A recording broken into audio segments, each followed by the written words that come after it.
back on this couch with more personal information that nobody asked for. Video games. I've mentioned them. I've played them. I've rated them. I have the hiccups. But the question is, has my taste in video games changed over time? Yes. As was true with books, I have played many a video game in my day, and obviously you can't break my life up into perfect little segments. I also sometimes get around to playing everything that's on this list, so I haven't really outgrown anything, so rather than a timeline, this is more about how I've grown over time. But we're gonna structure it as a timeline because that's easier to edit, so here we go! The first person that introduced me into video games was my older brother. We would play Mario together, and he wasn't very patient with me, but it's chill. I got over it. The one thing that stands out to me about that is that I used to refer to Bowser as Browser, and for some reason that really made my brother angry. He was insistent that I knew Bowser's name. I mean, I was literally too young to remember most of this phase, so like I don't know how much filler you want me to put in here. After my brother moved out, I went through a period of time where the only thing I was comfortable playing were these online games. Girls Go Games, Miniclip, Cool Math, Congregate. I was on that grind. Yeah.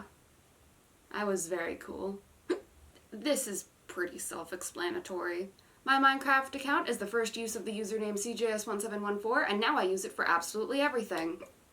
I was terrible at parkour, absolute trash. I was okay at combat, not great. I wasn't a very good builder. Huh. Maybe I'm just bad at Minecraft. I'm good at mining. That's the thing I'm sort of good at. I'm a good miner. So by this point in my life, I had played Minecraft, I had played online games, and I'd also gotten a Nintendo DS and played some games like that. But I knew that there was this world out there. A world I wanted to explore. So I got a Steam account. I loved like strategy games and puzzle games. The one that comes to my mind right now is Portal and Portal 2, because those are the first two games I ever played. That's why they're my favorites to this day, because, or they're not the first two games I ever played, they're the first two games I ever played like on Steam. I think.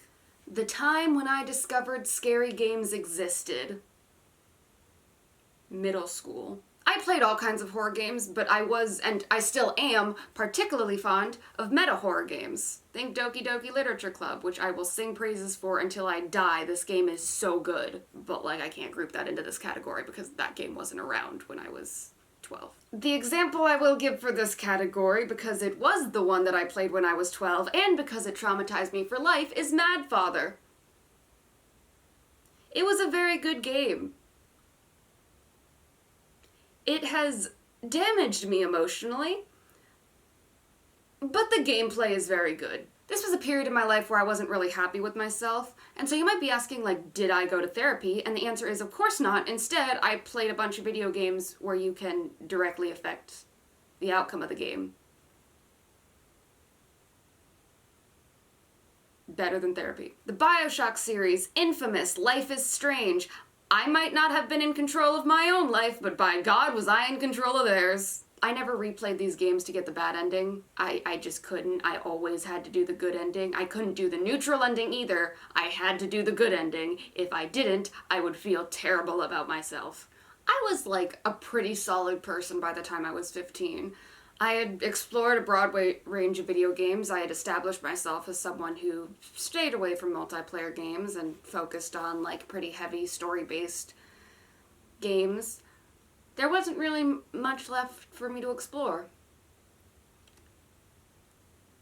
However, on Christmas morning of that year, I received a parcel, and in that parcel was the Oculus Rift. I quickly dug through Oculus, exploring all kinds of genres of the game, because I had established what I like, but it's totally different on Oculus. Super Hot, The Climb, I Expect You to Die, a whole bunch of others. It is so, so good. But yeah, I think that about wraps up my timeline. Let me know in the comments what kinds of things that you like to play. Also, leave me some game recommendations, because I like to play video games.